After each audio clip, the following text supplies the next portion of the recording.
안녕하십니까? 안녕하세요. 비도 비가 오나요? 아직 그쳤습니다. 날씨가 덥습니까? 좀 쌀쌀합니까? 그렇습니까? 예, 좀 습도도 높고 그런데 오늘 우리들을 영혼을 시원하게 해주고 감미롭게 들려지는 우리 귀한 클라리넷 특조를 우리 삼일목장 통해서 듣게 되어서 감사합니다. 계속해서 귀한 특조를 계속 잘 들려주시면 감사하겠습니다. 네, 벌써 수양의 일주일 후딱 지나갔네요. 네. 여운을 안고 오늘 예배를 드리도록 하겠습니다. 자, 오늘 말씀의 제목은 누가 구원을 얻을 수 있는가 이고요. 요절은 15절입니다. 15절 같이 읽어보겠습니다. 네, 시작. 내가 주시는 너에게 이르노니 누구든지 하나님의 나라를 어린아이와 같이 받지 않는 자는 결단코 그곳에 들어가지 못하리라 하시고. 기도하겠습니다. 하나님 아버지 감사합니다. 예수님을 보내주셔서 우리 죄인들을 구원하여 주시고 주님의 나라 백성 삼아주신 것을 감사합니다. 지난 여름 수양회 통해서 우리에게 많은 은혜를 부어주시고 우리가 때와 죽음에 대해 새롭게 생각할 시간을 주신 것을 감사합니다. 우리가 죽음을 당하는 것이 아니라 죽음을 향해 나에게 주신 부르심을 쫓아 살아가는 완성을 향해 나아가는 삶인 것을 알려주셨는데 저희가 참 주님의 소명과 주님의 뜻을 쫓아 이 삶을 잘 살아갈 수 있도록 도와주시기를 기도합니다. 이 시간 우리에게 말씀을 허락하여 주셔서 주님의 음성 듣게 하시고 주님 함께하는 시간 되게 도와주십시오.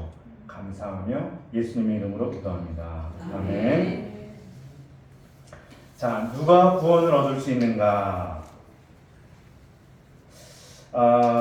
이 말씀은 구원을 얻을 것으로 생각한 사람이 구원을 받지 못한다고 하시자 충격을 받은 제자들의 입에서 나온 외침입니다. 우리 주변에는요, 법 없이도 살 사람이다 이런 분들이 있어요. 남에게 해끼치지 않고 참 부지런하게 또 양심적으로 사시는 분들이 있습니다.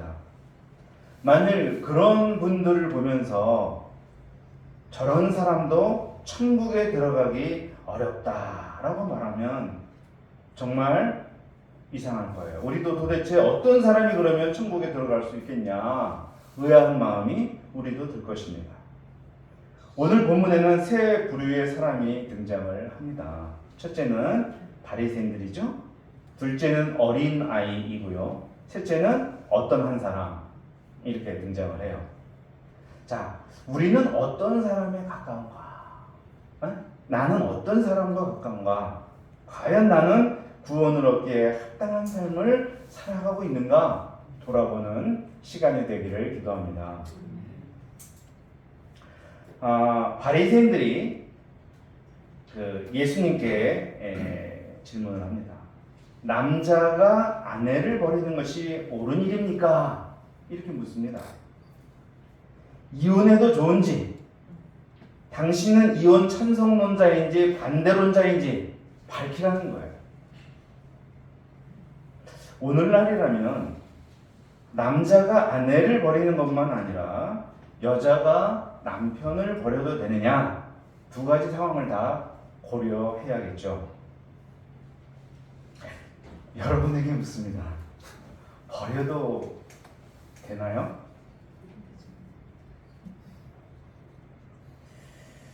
예수님이 된다고 해도 문제고 안 된다고 해도 문제입니다. 만일 예수님이 된다고 하면 이제까지 가르침에 반하는 말씀을 하는 것 같고요. 또 안 된다고 하면 이 문제로 헤롯 왕이 세례 요한을 죽였잖아요. 다시 헤롯 왕의 심기를 불편하게 만들 수도 있습니다.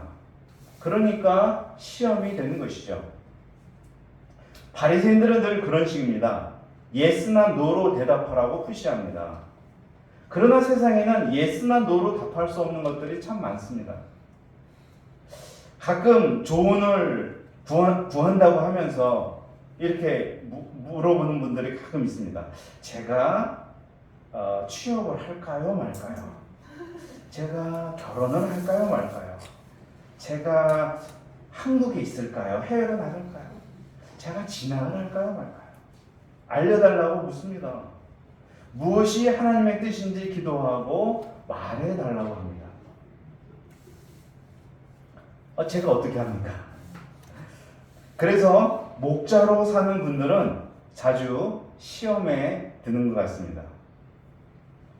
예수님은 예, 아니요로 답하지 않으셨습니다. 3절에서 모세가 어떻게 명령하였냐고 오히려 질문하셨습니다. 그러자 그들은 이혼 증서를 써주어 버리기를 허락하였다고 답했습니다. 모세의 명령이 무엇이었냐라는 질문은 하나님의 뜻이 무엇이었냐 하는 의미입니다. 이혼 증서를 써주어 버리는 것은 허용하는 차원이었습니다.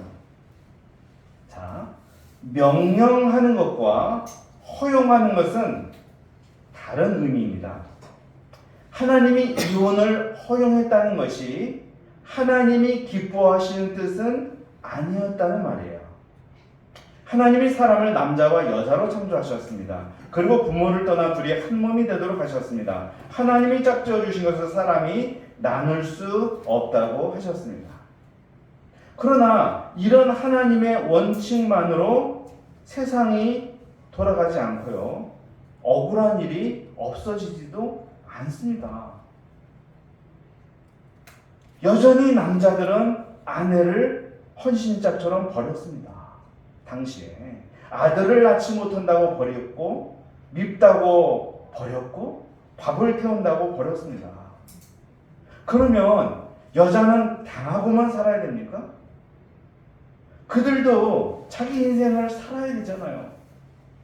어차피 다시 합쳐지진 않을 것이고, 버림받은 여인들을 위해 차선책으로 이혼 증서를 써주어서 보내도록 하신 것입니다. 그래야 여자들이 그들이 가지고 왔던 결혼 지참금도 돌려받고 법적 지위가 회복되어 재혼할 길이 열리기 때문이었습니다. 그러므로 이혼 증서 제도는 이혼을 인정하거나 장려하는 제도가 아니라 여인의 신변을 보호하는 제도였습니다. 그러니 그 제도를 갖고 마음대로 이혼하려고 한다거나 나의 욕망을 정당화하려는 것으로 삼아서는 안 된다는 거예요. 그런데 바리새인들은 더 나아가 이혼 제도를 예수님을 시험하고 난처하게 만드는 데 사용하고 있다는 것입니다. 그들은 말씀과 하나님의 뜻에 관심이 있는 것이 아니라 하나님을 이용해서 자기 유익을 구하는 데 관심이 있는 거야. 과연 그들에게 하나님은 어떤 존재인가? 라는 생각을 하게 돼요. 그들에게 하나님을 경외하는 마음이 있기라도 한 것인가? 이런 그들이 종교 지도자라는 타이틀만으로 구원의 자격이 있는가? 하는 생각을 하게 됩니다. 이제 장면이 바뀝니다. 사람들이 어린아이들을 예수님께 데리고 왔습니다. 좀 만져주시고 기도해 주시라고 데려왔어요. 그런데 그 자리에서 제자들이 아이들을 데리고 온 부모님들을 꾸짖습니다. 왜 여기 데려왔냐고. 왜 이랬을까? 어린아이를 무시하는 마음도 있었겠지만 지금은 예수님이 굉장히 바쁘고 중요한 일이 있는데 어린아이나 만져주는 한가한 때가 아니라고 생각했기 때문입니다. 그런데 14절을 보면요. 예수님이 보시고 노하셨다고 그랬어요. 이 노하셨다는 말, 경노하셨다, 격분하셨다, 그런 말이거든요. 마가복음만 아니라 사복음서에서 예수님이 가장 강하게 화를 내신 경우라고 해요. 우리는 얼마 전에 공부했던 베드로에게 사탄아 내 뒤로 물러가라. 그때가 화를 제일 많이 냈다고 생각이 되는데 아니래요. 단어를 보면 이때가 아주 가장 크게 화를 낸 유일한 경우라고 합니다. 어린아이 좀 못 오게 하는 게 왜 그렇게 역정을 내실 일인가 하는 생각이 들어요. 예수님이 바빠서 제자들이 알아서 사전 정리해 주는 거잖아요. 예를 들어서 인기 연예인들이 있으면 매니저들이 스케줄 관리해 주잖아요. 딱 올 사람, 만날 사람, 못 만날 사람, 제낄 사람 이렇게 관리해 주잖아요. 제자들도 이렇게 관리해 준 건데, 그러나 예수님은 아무리 바빠도 어린아이들이 내게 오는 것을 용납하고 금하지 말라고 하십니다. 왜 그렇습니까? 하나님의 나라가 이런 자의 것이기 때문이라고 하셨습니다. 하나님 나라가 이런 자의 것이다. 천국 시민권을 가지고 있으니 가볍게 대하지 말라는 거예요. 예전에 미국 시민권이면 진짜 대단했죠. 함부로 건들지 못했어요.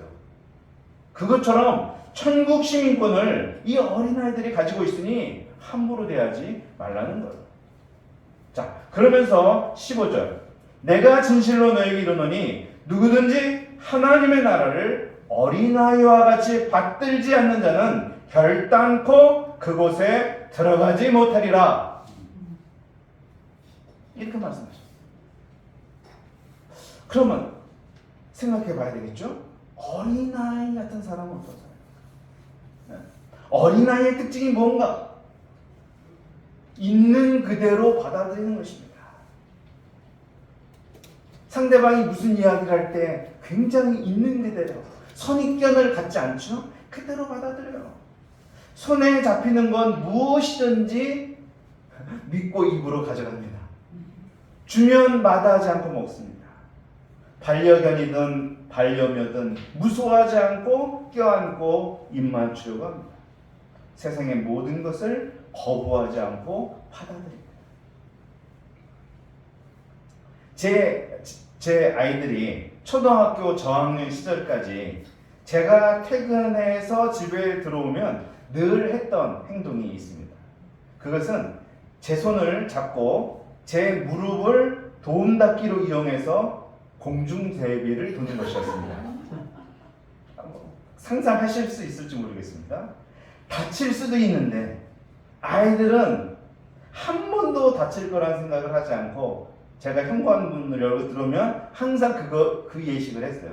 몇 번이고 공중제비를 돌았어요. 그것이 아빠를 환영하고 좋아한다는 표시였습니다. 내가 이제 손을 안 잡아주거나 무릎팍을 비스듬히 안 세워주면 공중제비 돌다가 그냥 자빠지거든요. 근데 아버지를 믿으니까 한단 말이죠. 이젠 제가 그들을 위해 제 무릎팍을 내줄 수 없는 나이가 되었습니다. 그들이 오히려 저럴 때 내줘야 돼요. 네, 어린아이는 모든 것을 바라고 모든 것을 믿죠. 철학자 니체가 있죠. 인간의 3단계를 이렇게 묘사를 했어요. 1단계는 낙타와 같은 삶을 사는 단계. 뭐냐면 삶의 무게를 지고 책임지며 버티며 나아가는 삶을 사는 단계를 말해요. 2단계는 사자와 같은 삶을 사는 단계. 다른 사람들에 의해 좌우되지 않고 그들을 의식하지 않으며 자기 주도적이고 쟁취하는 삶을 사는 단계를 가리켜요. 마지막 3단계는 아기와 같은 삶을 사는 단계라고 말했어요. 지금 내게 주어진 것을 온전히 기뻐하고 누리고 즐거워하는 삶. 부족함도 모르고 넘침도 없는 삶. 온전히 나로서 존재하는 삶이 우리가 나가야 할 삶이라고 얘기를 했습니다. 물론 철학자 니체는 하나님을 믿지 않았지만 성경의 영향은 받은 철학자였어요. 어느 정도 생각해 볼 점이 있는 것 같습니다. 아기 같은 사람에게는 두려움이 없습니다. 하나님의 나라를 머리로 이해하거나 판단하려고 하지 않습니다. 하나님 나라를 이용해서 잘 되려고 한다거나 보상을 받으려고 하는 그런 마음도 없습니다. 그 앞에서 자기를 과시하거나 그런 마음도 없고요. 순수하고 청결한 마음으로 하나님 나라를 그대로 받아 누리고자 합니다. 예수님은 어린아이를 안으시고 안수하며 축복하셨다고 했습니다. 이 말씀은 한 번만 안고 하셨다는 게 아니라 계속 안고 비비고 뽀뽀하고 안수하고 축복하기를 쉴 새 없이 했다는 그런 문장이에요. 예수님이 얼마나 어린아이들을 귀하게 여기셨고 사랑하셨는가 알 수가 있죠. 자, 이제 또 장면이 바뀝니다. 예수님이 가시는데 한 사람이 달려와 꿇어앉아 질문을 합니다. 선한 선생님, 내가 무엇을 해야 영생을 얻겠습니까? 다른 복음서를 보면 그는 청년이고 부자고 관원이었다라고 나오죠. 자기가 무엇을 해야, 무슨 선한 일을 해야 영생을 얻을 수 있겠냐고 간절한 마음으로 묻습니다. 사람이 어떤 선한 일이나 뼈를 깎는 노력을 해야 구원을 받을 수 있다 하는 그런 생각은 대부분 종교에 보편적으로 들어가 있습니다. 이슬람은요, 메카를 향해 하루에 3번 정해진 시간에 기도를 하고요, 일생에 한 번은 메카를 순례해야 구원을 받는다고 말합니다. 며칠 전 이 인터넷에서 봤는데 해외에서 화제가 된 힌두교 축제 관련 사진을 봤습니다. 혹시 보신 분이 있을지 모르겠어요. 힌두교 축제 관련 사진. 남자들이 채찍 같은 것으로 막 자기 때리고 상대방도 때리고 날카로운 칼로, 큰 칼로 머리에 막 상처를 내면서 쭉 행렬을 지어 가는 그런 축제였어요. 온몸에서 피가 흐르고 거리도 붉게 물들었습니다. 죄를 씻는 예식이었대요. 피를 많이 흘릴수록 뿌듯해하는 표정이었어요. 이렇게 진심을 보여야 신도 감동하여 죄를 용서하고 구원해 줄 거라는 생각은 인류의 보편적인 정서 중에 하나인 것 같습니다. 어떤 선한 행위를 해야 영생을 얻을 수 있느냐고 묻는 청년에게 예수님은 의외로 간단한 대답을 하셨습니다. 그게 이제 19절부터 20절, 여기 쭉 이제 19절 나온 말씀인데, 내가 계명을 안 하니 살인하지 말라, 간음하지 말라, 도둑질하지 말라, 거짓 증언하지 말라, 속여 빼앗지 말라, 내 부모를 공경하라. 5계명에서부터 10계명까지를 예수님은 말씀하셨습니다. 그 말을 들은 청년은 조금의 망설임도 없이 대답을 합니다. 선생님, 이건 내가 어려서부터 다 지켰습니다. 이 청년처럼 지체하지 않고 저 그거 다 지켰어요 라고 말할 사람이 세상에 얼마나 될까요? 제가 이렇게 물으면 저 다 지켰어요 이렇게 하실 분 있어요? 할 거예요? 할 수 있어요? 물론 이건 그의 진심에서 나왔을 거고요, 거짓말은 아닐 거예요. 정말 성실하고 모범적으로 계명과 율법을 지키는 삶을 나름대로 살았을 거예요. 그렇기 때문에 21절을 보면 예수님이 그를 보시고 사랑하셨다고 그랬잖아요. 정말 잘 살았구나, 귀하다, 사랑하셨어요. 이 사람처럼 진리가 있고 인생을 똑바로 살고자 하는 그런 청년이 많지 않은 시대인데 얼마나 귀해요. 예수님은 그의 노력 정말 인정을 하셨어요. 근데 너 아직 한 가지 부족한 게 있구나. 한 가지. 그게 무엇이냐? 가서 너에게 있는 것을 다 팔아 가난한 자들에게 주라. 그래야면 하늘에서 보화가 내게 있으리라. 그리고 와서 나를 따르라. 왜 예수님은 이런 망령을 주신 걸까? 그는 다 지켰다고 그랬어요? 계명의 핵심은 뭐예요? 그렇죠.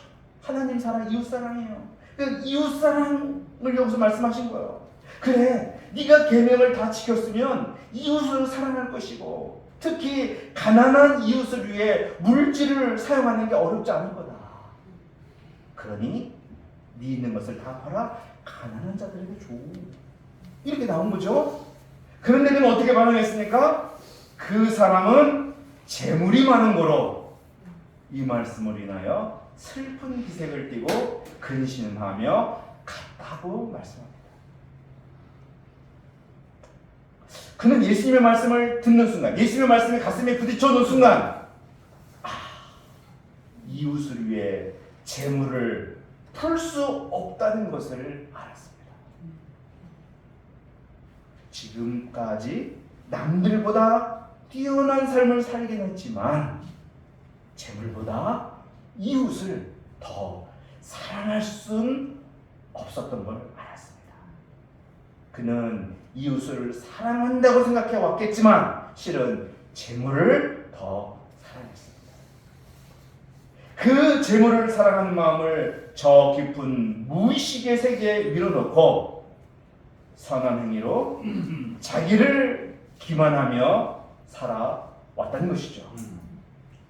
근데 그것을 예수님의 말씀이 후벼 파서 드러낸 거예요. 예수님 말씀 앞에서 그의 숨은 정체가 드러났습니다. 지금까지 자기 기만하며 살았던 걸 지금 발견하게 되었어요. 그러면 지금이라도 그런 자신을 인정하면 좋잖아요. 이웃을 사랑하는 것 같았지만 못했고, 나 생색만 냈고, 재물을 팔 수가 없었고, 계명을 다 지킬 수가 없었다. 나의 어떤 행위로도 영생을 얻을 수 없었다는 것을 인정했으면 참 좋았을 것입니다. 그러나 차마 그것을 인정할 수가 없었어요. 내가 쌓아올린 삶, 영생을 위해 지금까지 노력해온 삶이 무너져야 하는 것을 감당할 수가 없기 때문입니다. 그는 슬픈 기색을 띠고 근심하며 갔다고 말씀합니다. 이것도요, 한국말 성경에는 부드럽게 번역이 됐는데 원어를 보면 굉장히 강한 거예요. 충격을 받고 분한 마음이 들었다. 그래서 우리식으로 하면 씩씩거리며 이를 갈며 돌아갔다는 거예요. 사람은요, 감춰진 자기의 실체를 누군가가 팍 드러내면 겸손히 인정하기보다 그 사람 앞에서 화가 진짜 발동하고 분을 삭히지 못하고, 그래서 결국 관계를 끊어버려요. 사람이 그래요. 그러니까 영생을 얻으려 왔는데 영생보다 자존심을 지키는 것이 어리석은 죄인의 모습이에요. 예수님이 그에게 재물을 다 팔아가는 자들에게 주라고 하신 말씀은 누구나 영생을 얻으려면 재물을 다 팔아야 한다, 그걸 말하고자 하심이 아닙니다. 영생을 맡고 있는 것이 그에게는 재물이었기 때문에 이것을 치워주려고 하심이었습니다.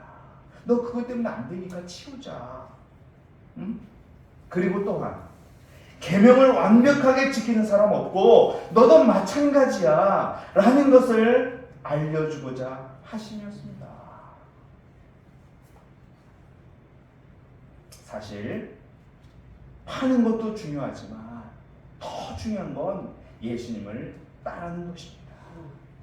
물질과 행위를 쫓아가던 삶에서 예수님을 쫓아가는 삶으로 방향을 전환해야 돼요.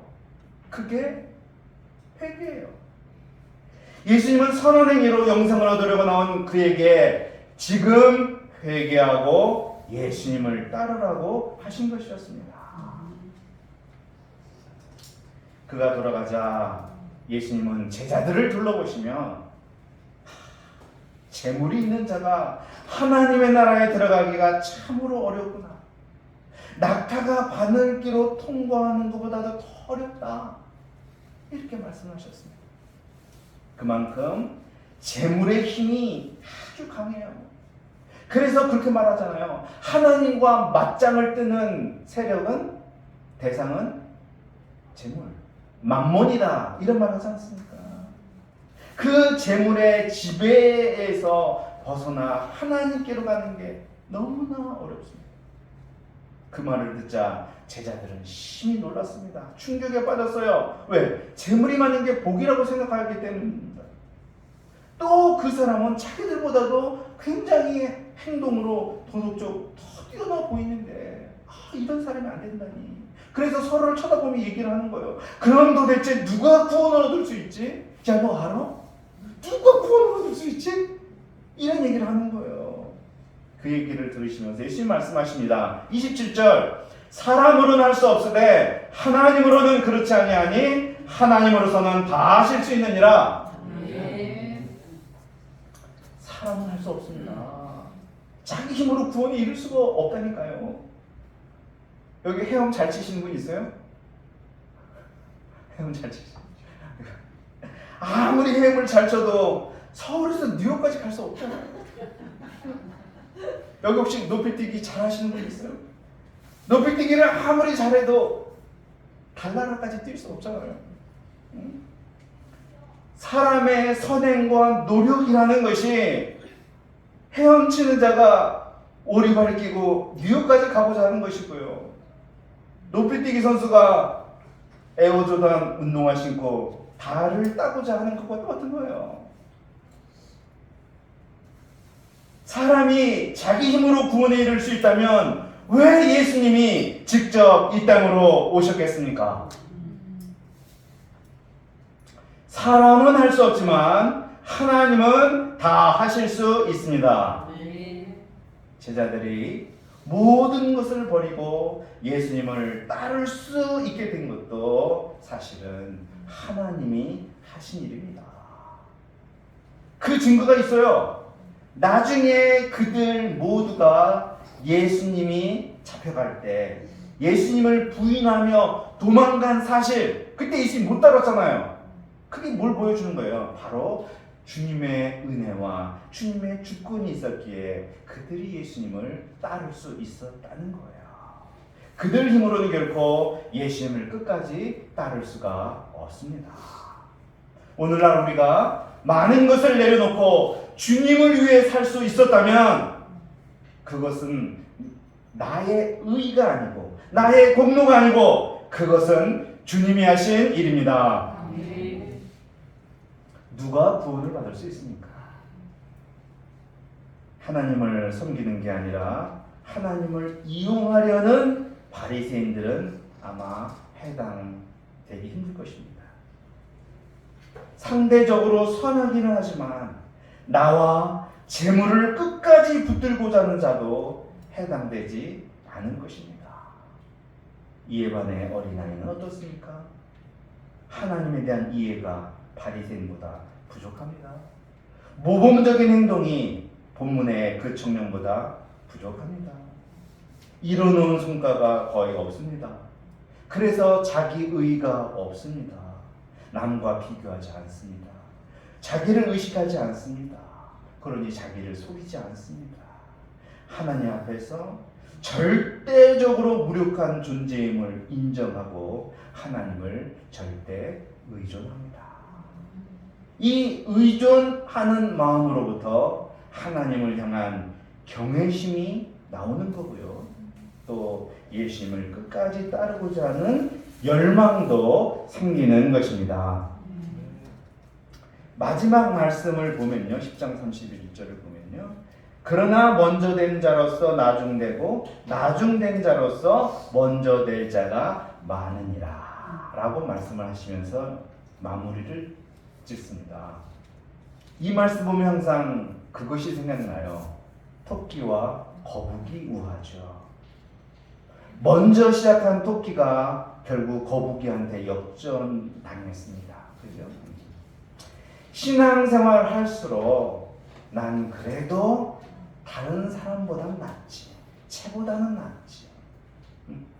나를 끊임없이 정당화하려는 마음이 생기고 나의 의를 드러내고자 하는 마음이 강해진다면 그것은 정말 아주 위험한 영혼의 병이든 질병이라고 할 수 있어요. 먼저 되었어도 나중될 가능성이 아주 큽니다.